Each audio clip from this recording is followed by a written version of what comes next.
मुझे बता देना जब स्टार्ट करो ना।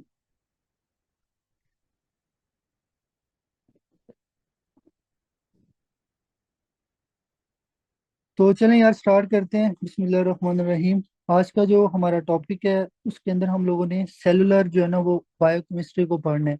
उसके अंदर जो हमारा आज का फर्स्ट टॉपिक है उसमें हम लोगों ने सेल साइकिल को जो है ना वो डिस्कस करना है। फिर उसके बाद आपका सेकंड टॉपिक आएगा, उसको वन बाय वन डिस्कस करते हैं। तो सबसे पहले आप लोगों ने ये चीज याद रखनी है कि सेल साइकिल का मतलब क्या होता है, फिर उसके बाद आगे इसकी जो डिटेल में जाएंगे। अब लेट्स सपोज आप ये समझें।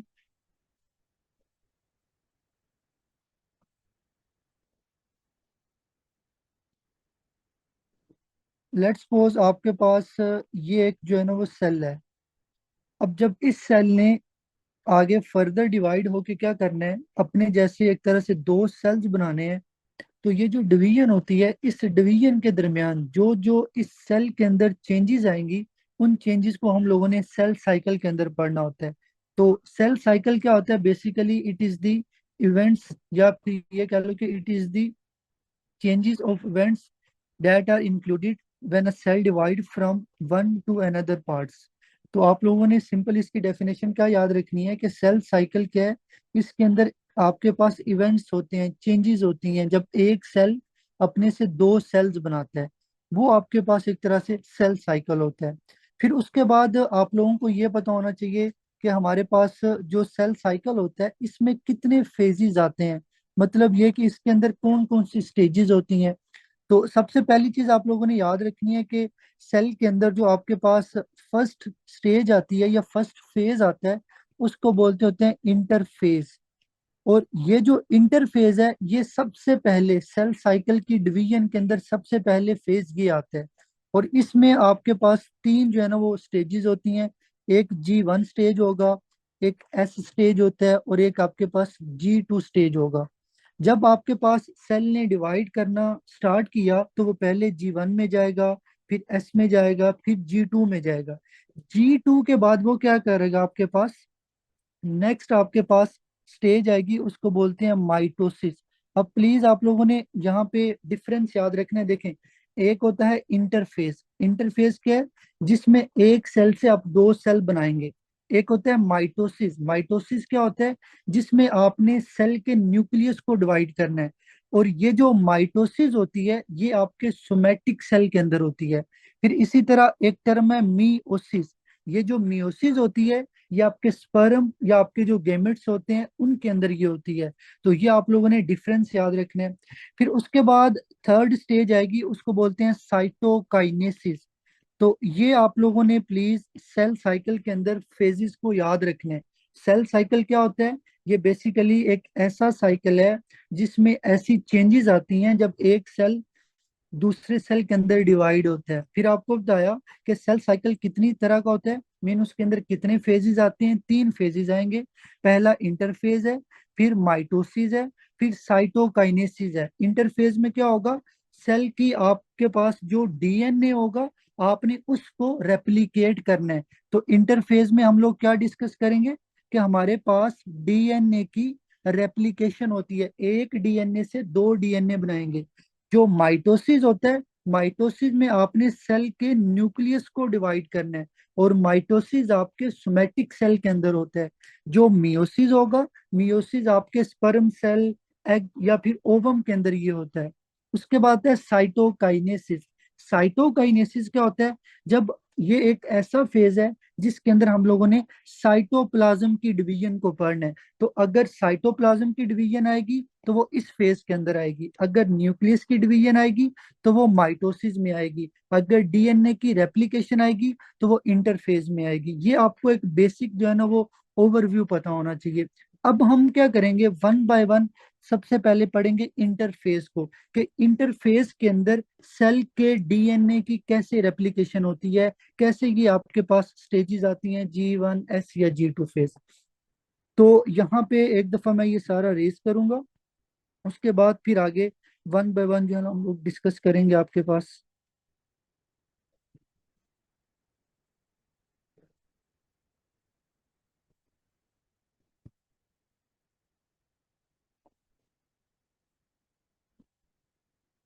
तो चलें स्टार्ट करते हैं। अब नेक्स्ट हम पढ़ेंगे कि आपके पास जो सेल साइकिल के अंदर फर्स्ट हम लोगों ने फेज पढ़ा, इंटरफेज, वो किस तरह काम करता है।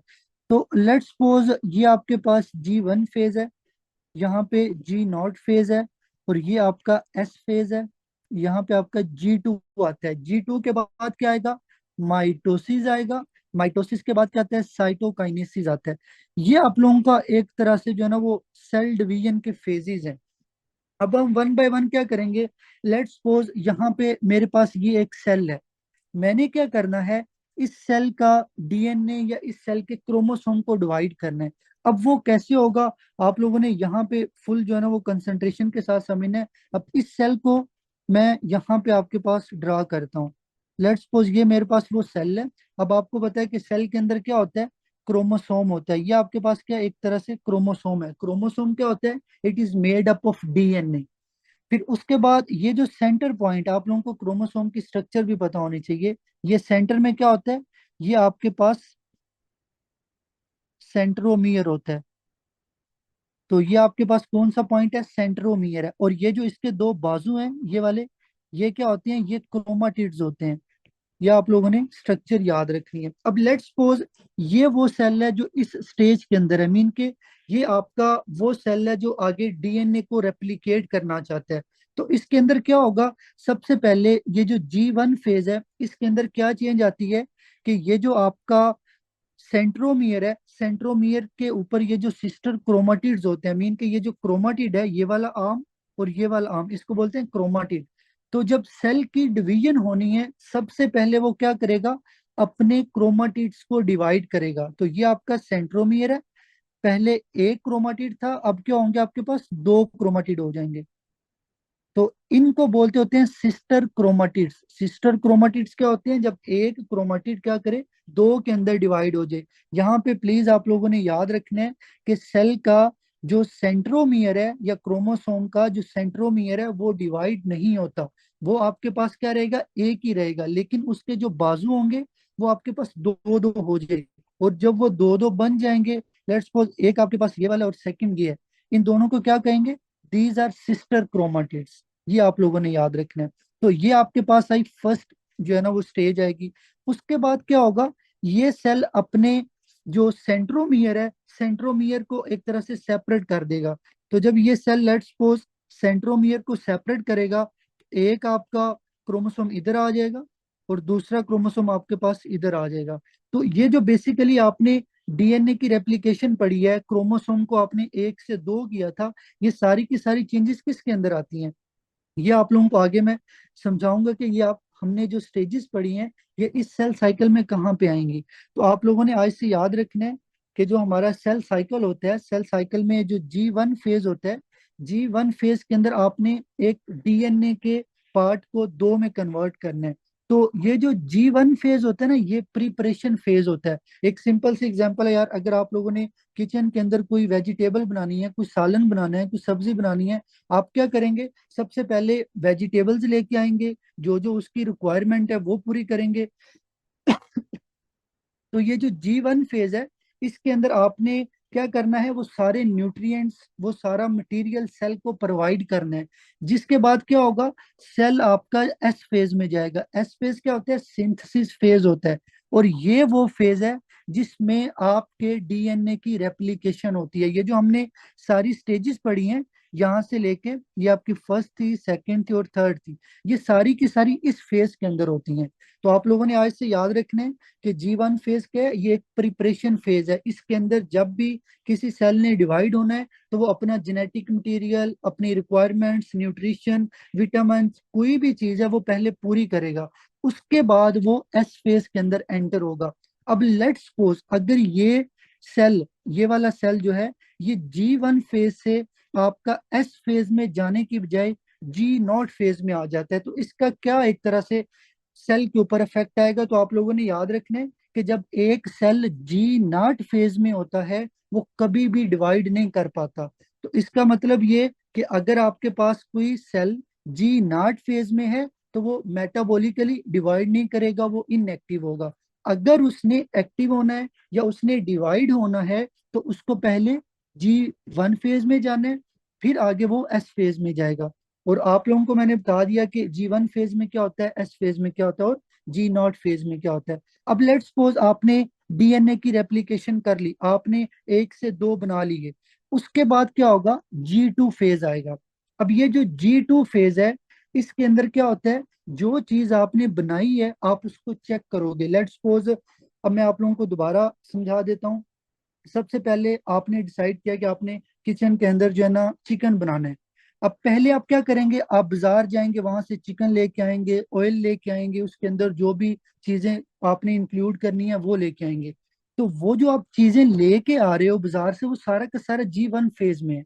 फिर आप आ जाओगे, किचन में आओगे, आके इसको कट करोगे, इसको बनाना स्टार्ट करोगे। तो वो जो बनाने का प्रोसेस है वो एस फेज के अंदर होगा।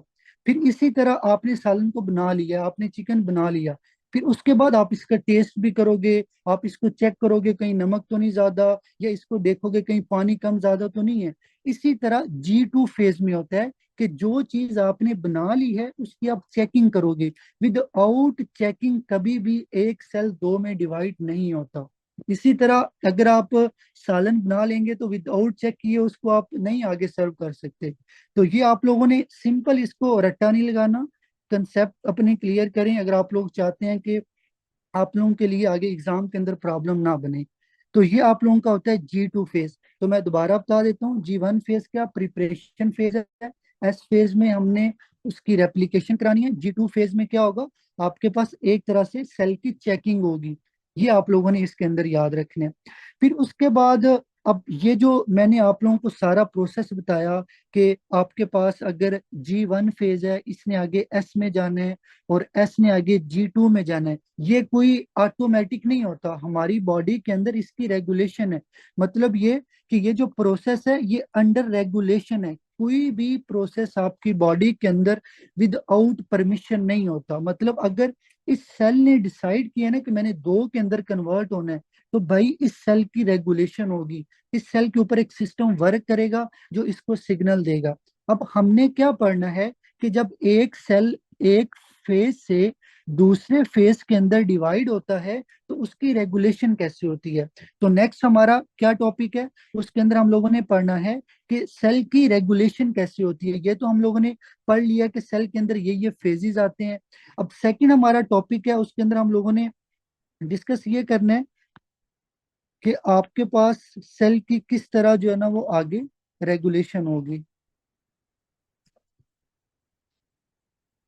तो लो जी स्टार्ट करते हैं। सेकंड हमारा टॉपिक है रेगुलेशन ऑफ सेल साइकिल। ये जो आप लोगों ने पीछे सारी चीजें पढ़ी हैं, इनकी कैसे रेगुलेशन होती है। अब देखें, लेट्स सपोज ये आपके पास एक सेल है जिसकी हम लोगों ने रेगुलेशन पढ़नी है। यहाँ पे G1 फेज है, यहाँ पे एस फेज है, यहाँ पे G2 फेज है, और आगे ये G2 फेज माइटोसिस में जाएगा। माइटोसिस के बाद साइटोकाइनेसिस आएगी। अब मैंने क्या करना है, जब G1 फेज से एस फेज के अंदर जाना है तो मुझे परमिशन चाहिए इस सेल से। अब इस सेल ने कैसे परमिशन देनी है, तो आप लोगों ने याद रखना है कि हमारी बॉडी के अंदर हर सेल के अंदर क्या होता है, यहाँ पे छोटी छोटी साइकिल पड़ी होती है, उनको क्या बोलते हैं, साइकिलिंस। तो ये क्या है, ये बेसिकली समझें कि एक साइकिल है जिसके ऊपर आपने बैठ के जाना है, बाजार से चीजें लेके आनी है और एक तरह से अपना काम कंप्लीट करना है। एक तो ये आपके सेल के अंदर प्रोटीन होती है। फिर उसके बाद एक सेकंड प्रोटीन होती है, उसको बोलते हैं साइक्लिक डिपेंडेंट काइनेज। अब ये जो प्रोटीन होती है ना, ये डिपेंड करती होती है इस प्रोटीन के ऊपर कि अगर आपके सेल के अंदर साइक्लिन है तो ये काम करेगी वरना नहीं करेगी। तो इसीलिए मैंने आप लोगों को पहले बताया कि सेल के अंदर एक प्रोटीन होती है साइक्लिन, दूसरी प्रोटीन कौन सी होगी, cyclic cyclin dependent kinase. CD के क्या होता है, साइक्लिन डिपेंडेंट काइनेज।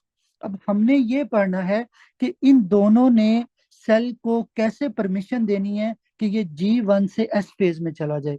तो आप लोगों ने आज से ये चीज याद रखनी है कि ये जो आपका G1 से एस फेज होता है, ये एक अंडर कंट्रोल होता है एक प्रोटीन के, उसको बोलते हैं आरबी प्रोटीन, रेटिनोब्लास्टोमा। आरबी क्या होता है, रेटिनोब्लास्टोमा प्रोटीन। अब देखो, अगर तो मैं ये चाहता हूं कि G1 से मैं एस फेज में चला जाऊं, तो मैंने क्या करना है, इस आरबी प्रोटीन के ऊपर एक फास्फेट ग्रुप को ऐड करना है। अब वो फास्फेट ग्रुप कौन ऐड करेगा? वो आपकी ये साइक्लिक डिपेंडेंट काइनेज करेगा। काइनेज का मतलब होता है कि आपने एक चीज की फास्फोराइलेशन करनी है। अब देखो ये जो सीडीके है, साइक्लिन डिपेंडेंट काइनेज, काइनेज का मतलब क्या? फास्फोराइलेट करना, फास्फेट ग्रुप ऐड करना। अब अगर इसने फास्फेट को ऐड करना है तो इसको काम करने के लिए साइक्लिन चाहिए। तो इसीलिए इसको बोलते होते हैं साइक्लिन डिपेंडेंट। मतलब ये कि ये साइक्लिन के ऊपर डिपेंड करती है, किस लिए? फास्फेट ग्रुप को ऐड करने के लिए।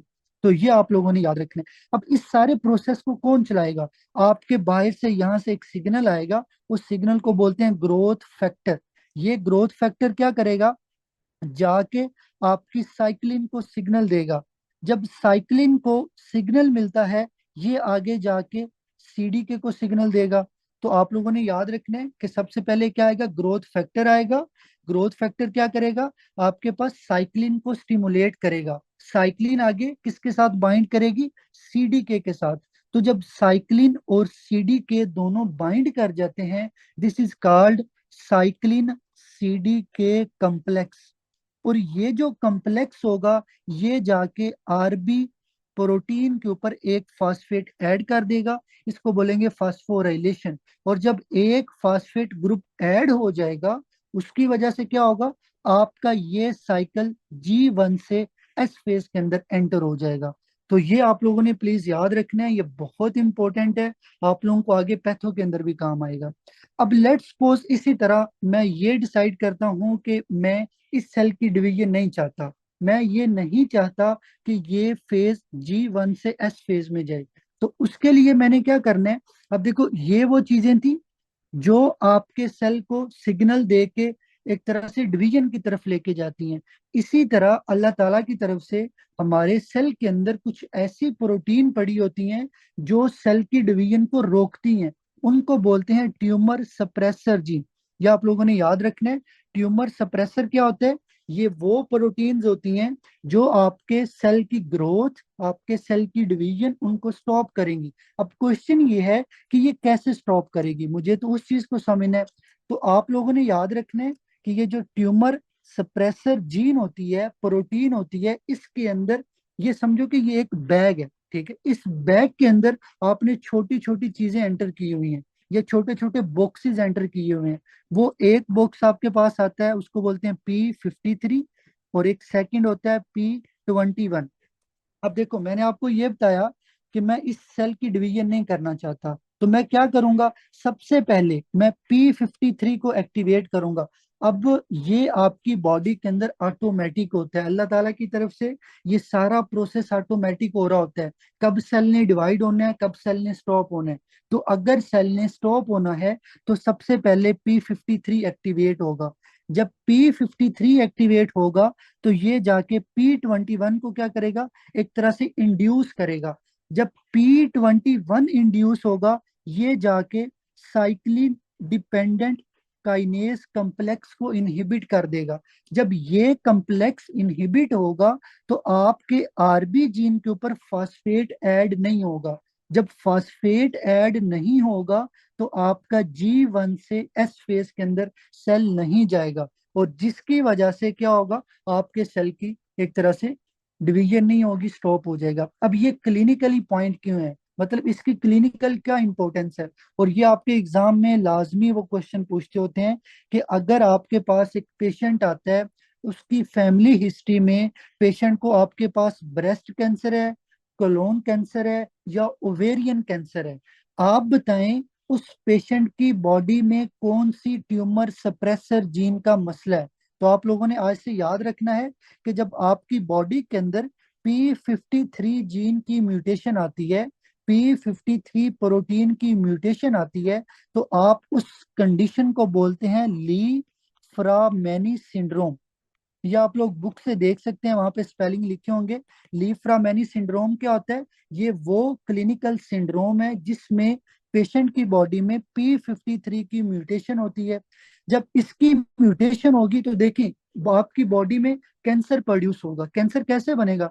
जब ये काम नहीं करेगी तो P21 काम नहीं करेगा। जब ये काम नहीं करेगा तो ये वाला एक तरह से इनहिबिट नहीं होगा। जब ये इनहिबिट नहीं होगा तो आपके आरबी के ऊपर फास्फेट ज्यादा लगेंगे। जब फास्फेट ज्यादा लगेंगे तो ये सेल आगे ज्यादा ग्रोथ करेगा, G1 से ज्यादा एस फेज में जाएगा। तो ये पॉइंट आप लोगों ने आज से याद रखना है कि लीफ-रोमेनी सिंड्रोम क्या होता है, उसमें कौन कौन सा कैंसर आता है, या वो क्या क्लिनिकल कंडीशन होती है। तो अब इसको हम लोग बुक से देखते हैं कि हम लोगों ने अभी तक क्या चीज जो है ना वो डिस्कस की है। तो उसके लिए जी आगे यहाँ से बुक पे देखते हैं। तो अभी तक हम लोगों ने सिर्फ और सिर्फ जो है ना वो इस पैराग्राफ को पढ़ा है। ये जो आपके पास पहला मैंने आप लोगों को सेल फेजेस का बताया, उसके बाद मैंने आप लोगों को इन सब चीजों का बताया है। तो ये आप लोगों ने यहाँ से रीड कर लेना है इंशाल्लाह। अब आप लोग जब यहाँ से रीड करेंगे तो आप लोगों को कोई प्रॉब्लम नहीं आएगी। तो ये आप लोगों का थे फर्स्ट 2 पैराग्राफ। अब आगे देखते हैं हम लोग ये कि हमारे बॉडी के अंदर सेल कितनी तरह के होते हैं, और ये आपके एग्जाम में वो लाजमी क्वेश्चन पूछते हैं। जर्नल पैथो का क्वेश्चन आता होता है इस छोटे से पैराग्राफ में से। मैं आप लोगों को 3 क्वेश्चन दूंगा, आप लोगों ने हर क्वेश्चन की बाद में जो है ना वो एक्सप्लेनेशन को समझना है। पहला क्वेश्चन वो आपको एग्जाम में ये करेगा कि आपकी बॉडी के अंदर, लेट्स सपोज, चलिए मैं आप लोगों से क्वेश्चन पूछता हूँ, आप लोगों ने आंसर करना है कि अगर किसी वजह से पेशेंट को ब्रेन के अंदर स्ट्रोक होता है या पेशेंट को हार्ट के अंदर एमआई होता है, तो क्या जो एरिया डेड होता है ब्रेन के अंदर, सेंट्रल नर्वस सिस्टम के अंदर या हार्ट के अंदर, क्या वो एरिया रीजनरेट हो सकता है? मतलब अगर मेरे ब्रेन में इस वक्त अस्कीमिया होता है, मेरे ब्रेन के अंदर आप कह लें कि न्यूरॉन की डेथ हो जाती है, स्ट्रोक हो जाता है, तो क्या वो एरिया दोबारा मैं ठीक कर सकता हूँ, या डॉक्टर वो एरिया दोबारा ठीक कर सकता है? तो अब हमने पढ़ना है कि वो जो ब्रेन का एरिया डेड होता है वो क्यों नहीं ठीक होता। क्योंकि ये भी चीज पता होनी चाहिए आपको कि अगर किसी बंदे को एमआई हो जाए या ब्रेन के अंदर स्कीमिया हो जाए तो वो ठीक क्यों नहीं होता। क्यों लोग ये कहते हैं कि अगर आपको एक दफा स्ट्रोक हो गया तो आप कभी भी ठीक नहीं हो सकते? उसकी रीजन ये होती है कि आपके ब्रेन के अंदर जो न्यूरॉन्स हैं, न्यूरॉन्स के अंदर क्या होते हैं, एक तरह से सेल्स हैं। तो वो जो सेल होते हैं वो G0 फेज में रहते हैं, वो कभी भी G1 फेज में एंटर नहीं होते। तो वो सेल जो कभी भी G0 से G1 फेज में एंटर ना हो, ऐसे सेल्स को बोलते हैं परमानेंट सेल। और ये जो सेल्स होते हैं ये आपके पास परमानेंट क्या होते हैं, G0 फेज के अंदर रहते हैं, और कभी भी फिर आपके ये सेल ठीक नहीं होंगे जहाँ पे एक तरह से डेड हो जाते हैं या वहां पे प्रॉब्लम आ जाएगी। तो इसकी क्या एग्जांपल है? न्यूरॉन्स हैं, स्केलेटन मसल हैं, कार्डिक मसल हैं, रेड ब्लड सेल हैं। तो अगर आप लोगों से एग्जाम में पूछा जाए कि एक पेशेंट को लेट्स सपोज एमआई है, स्ट्रोक है, या स्केलेटन मसल की इंजरी है, तो उसमें वो सेल कौन सी टाइप का होगा और वो सेल कौन सी फेज में रहता है जिसकी वजह से वो आगे डिवाइड नहीं होगा। फिर इसी तरह एक बहुत इंपॉर्टेंट है, लेट्स सपोज अगर किसी बंदे को लिवर सिरोसिस है। लिवर सिरोसिस में क्या होता है, उसके हेपेटोसाइट्स का डैमेज होता है। लेकिन जब उस बंदे की वायरल इन्फेक्शन दूर होती है तो उसका जो लिवर का एरिया डेड होता है वो एक तरह से ठीक हो जाएगा, रिकवर हो सकता है। अब क्वेश्चन ये है कि वो आपके पास एरिया रिकवर कैसे होगा, मतलब अगर एक हेपेटोसाइट का मसला है तो वो कैसे ठीक होगा? क्योंकि वो जो आपका हेपेटोसाइट है वो एक सेल है, लिवर का सेल है। जब आपके लिवर के सेल का डैमेज होता है तो इस सेल के अंदर अल्लाह ताला की तरफ से नेचुरली एक एबिलिटी है कि जब इसका डैमेज होगा ये अपने आप को ठीक कर सकता है। कैसे करेगा? ये G0 फेज से G1 फेज में चला जाएगा और ये ठीक हो जाएगा। ये आप लोगों ने याद रखना है। फिर उसके बाद आप लोगों ने इसकी एग्जाम्पल याद रखनी है। हेपेटोसाइट्स है, लिम्फोसाइट्स हैं, प्रोक्सिमल कन्वोल्यूटिव ट्यूबल सेल और पेरीओस्टियल सेल है। देखो एक टर्म होती है पेरीओस्टियम, एक होती है पेरिकोन्ड्रियम। जो सेल की लेयर बोन के आसपास होती है उसको बोलते हैं पेरीओस्टियल, और जो लेयर कार्टिलेज के आसपास होती है उसको बोलते हैं पेरिकोन्ड्रियम। तो ये डिफरेंट टर्म्स आप लोगों ने याद रखनी है। फिर उसके बाद आता है लेबाई। अब ये बहुत इंपॉर्टेंट है। अब देखो इसकी मैं आप लोगों को पहले एग्जांपल देता हूँ कि लेट्स सपोज आप अपने हाथ के ऊपर कोई कट लगाते हो, वहां पे ब्लीडिंग होगी, कुछ दिन बाद आप देखोगे कि आपकी वो स्किन ठीक हो गई है, वो एरिया जहाँ पे आपने डैमेज किया था, कट लगाया था, वो ठीक हो गया है। तो वो कैसे ठीक हुआ है? क्योंकि जो आपके स्किन के सेल्स हैं वो कंटिन्यूअसली डिवाइड होते रहते हैं, वो प्रोलिफरेट करते रहते हैं। अगर आपका वहां पे डैमेज भी होगा तो वो ठीक हो जाएगा। तो आपने आज से याद रखना है कि जो आपके स्किन सेल हैं, जो आपके हेयर्स हैं, जो आपके जर्म सेल्स हैं, जो आपकी जीआईटी के सेल्स हैं, ये सारे के सारे सेल G1 फेज में रहते हैं। ये कभी भी G0 फेज में नहीं जाते। जब ये G0 फेज में नहीं जाएंगे, भाई ये प्रोलिफरेट करते रहेंगे, ये एक सेल से दो सेल बनाते रहेंगे।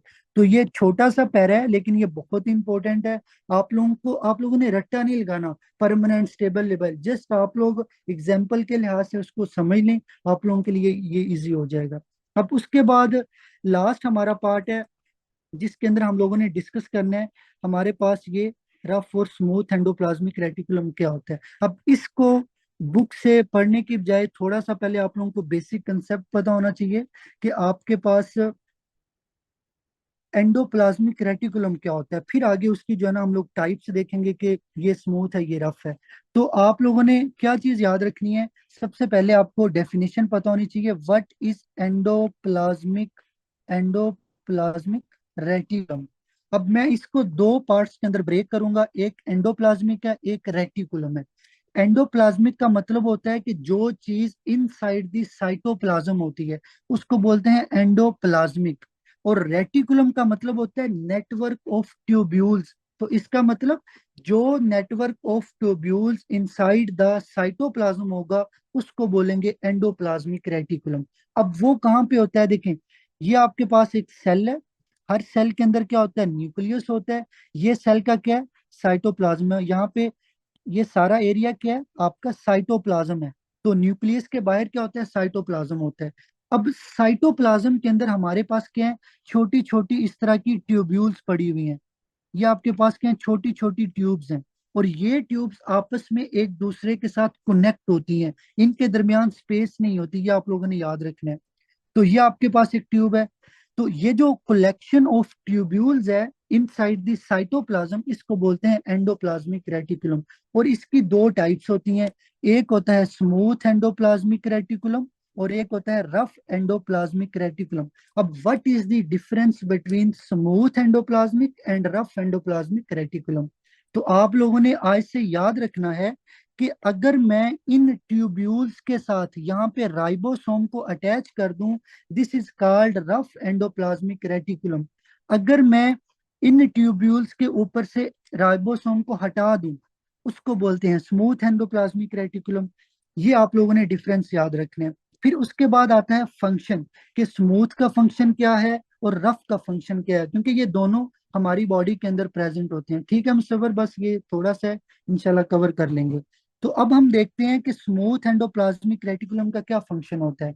तो आपने आज से याद रखना है कि आपकी बॉडी के अंदर जो कोलेस्ट्रोल और जो लिपिड्स की सिंथेसिस होती है वो स्मूथ एंडोप्लाज्मिक रेटिकुलम के अंदर होती है।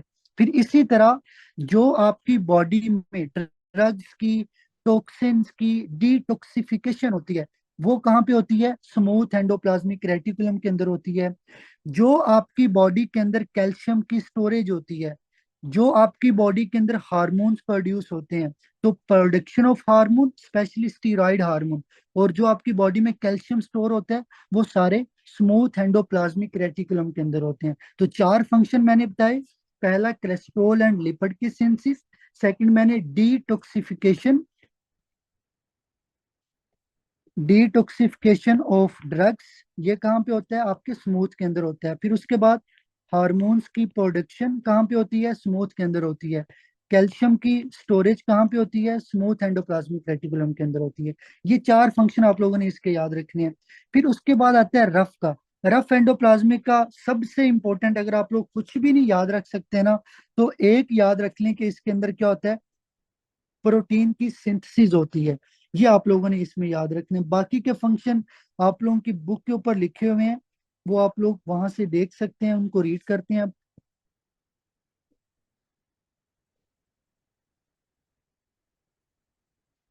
तो ये आपका एक तरह से आ गया जी। तो अब यहाँ से देखते हैं उसने क्या लिखा है कि जो स्मूथ एंडोप्लाज्मिक रेटिकुलम है इसका क्या फंक्शन होता है। यहाँ पे स्टीरॉयड हार्मोन बनते हैं, डिटॉक्सिफिकेशन होती है, इसके अंदर राइबोसोम नहीं होते, और सबसे इंपॉर्टेंट ये पॉइंट आप लोगों ने याद रखना है कि एक एंजाइम होता है विच इज कॉल्ड ग्लूकोज 6 फास्फाटेज। आप लोग आगे इंशाल्लाह पढ़ेंगे। एक प्रोसेस होता है ग्लाइकोजिनोलाइसिस, जिसमें आप ग्लाइकोजन को पकड़ के ग्लूकोज में तोड़ते हैं, उस प्रोसेस को बोलते हैं ग्लाइकोजिनोलाइसिस। इस प्रोसेस के लिए हमें एक एंजाइम चाहिए होता है, that enzyme is called glucose 6 फास्फाटेज। ये एंजाइम कहाँ पे होता है? स्मूथ एंडोप्लाज्मिक रेटिकुलम में होता है। और आप लोगों ने याद रखना है कि जो आपके हेपेटोसाइट्स होते हैं, क्योंकि आपके जो लिवर है उसके अंदर, और जो आपके गोनेड्स होते हैं, और जो अड्रीनल कोर्टेक्स है, अड्रीनल कोर्टेक्स, उसके बाद गोनेड्स और आपके लिवर के सेल्स, उनके अंदर सबसे ज्यादा स्मूथ एंडोप्लाज्मिक रेटिकुलम होता है। ये आप लोगों ने प्लीज याद रखना है। फिर उसके बाद हम पढ़ते हैं रफ एंडोप्लाज्मिक। रफ एंडोप्लाज्मिक का मैंने आपको क्या बताया कि ये वो है जहाँ पे आपके पास प्रोटीन की सिंथेसिस होती है। फिर उसके बाद कल इंशाल्लाह हम लोग एक नेक्स्ट टॉपिक पढ़ेंगे, उसको बोलते हैं सेल ट्रैफिकिंग। कि आपने जब सेल के अंदर से एक चीज बाहर लेके जानी है, एक चीज अंदर लेके आनी है, उसके लिए हमें एक एंजाइम की जरूरत होती है। वो एंजाइम का काम होता है आपके उस पार्ट के ऊपर ओलिगोसेक्राइड को ऐड करना। तो वो जो ओलिगोसेक्राइड की एडिशन होती है वो रफ एंडोप्लाज्मिक रेटिकुलम के अंदर होती है। अभी जस्ट आप लोग ये याद रखें कि अगर आपने एक पार्ट के ऊपर, एक चीज के ऊपर ओलिगोसेक्राइड को ऐड करना है, उसको हम वो कहाँ पे ऐड करेंगे? रफ एंडोप्लाज्मिक रेटिकुलम के अंदर ऐड करेंगे। ये आप लोगों ने याद रखना है। फिर उसके बाद उसने ये बताया कि आपके पास ये जो रफ एंडोप्लाज्मिक रेटिकुलम होते हैं, इनके अंदर आपके पास क्या क्या प्रेजेंट होता है? गोल्जी बॉडीज होती हैं, लाइजोसोम्स होते हैं। जस्ट आप लोग ये चीज याद रख लें कि आपके पास जो रफ एंडोप्लाज्मिक रेटिकुलम होता है इसके अंदर आपके पास लाइजोसोम भी बनते हैं, गोल्जी बॉडीज भी बनेंगी, और आपके पास प्रोटीन्स भी बनती हैं। ये आप लोगों ने आज से एक चीज याद रखनी है। फिर उसके बाद आपसे अगर एग्जाम में पूछा जाए कि आपके जो इंटेस्टाइन के सेल हैं, इंटेस्टाइन के सेल हैं गोबलेट सेल, ये जो गोबलेट सेल होते हैं ना, इनके अंदर आपके पास सबसे ज्यादा रफ एंडोप्लाज्मिक रेटिकुलम होता है। और ये जो गोबलेट सेल्स होते हैं, ये आपकी जो स्पेशली सिक्रीशंस होती हैं, आप लोग जीआईटी में पढ़ोगे हार्मोन्स का फंक्शन, के गोबलेट सेल्स क्या होते हैं? ये आपका म्यूकस बनाते हैं। तो गोबलेट सेल्स का काम है म्यूकस बनाना। इन म्यूकस वाले सेल्स के अंदर क्या होता है? रफ एंडोप्लाज्मिक रेटिकुलम होता है। फिर इसी तरह अगर आपसे पूछा जाए कि प्लाज्मा सेल जो आपकी एंटीबॉडी बनाते हैं, तो एंटीबॉडी सिक्रेटिंग जो प्लाज्मा सेल्स होते हैं, उनके अंदर भी रफ एंडोप्लाज्मिक रेटिकुलम होता है। आप लोगों को मैंने एग्जाम्पल्स बताई हैं कि कौन से सेल में कौन सी चीज ज्यादा होती है। तो आप लोगों ने प्लीज याद रखना है कि गोबलेट सेल एंड उसके बाद आपको बताया कि प्लाज्मा सेल्स के अंदर सबसे ज्यादा रफ एंडोप्लाज्मिक होगा। लिवर सेल हो, अड्रीनल कोर्टेक्स हो, गोनेड्स हो, उनके अंदर स्मूथ एंडोप्लाज्मिक रेटिकुलम होगा। और उसके बाद मैंने आपको फंक्शन हर एक का बता दिया था कि इसका ये फंक्शन है, इसका ये फंक्शन है। तो ये आप लोगों का आज का एक पेज था जिसके अंदर हम लोगों ने सेल साइकिल को पढ़ा, रेगुलेशन ऑफ सेल साइकिल को पढ़ा, सेल टाइप को पढ़ा, और एंडोप्लाज्म की टाइप्स को पढ़ा। कल इंशाल्लाह हम लोग अपने सेकंड पेज को डिस्कस करेंगे। तो ये आप लोगों का आज का टॉपिक था। मुसव्वर यहाँ पे रिकॉर्डिंग स्टॉप कर देना, और इसको फिर बाद में टेलीग्राम के ऊपर अपलोड कर देना रिकॉर्डिंग को।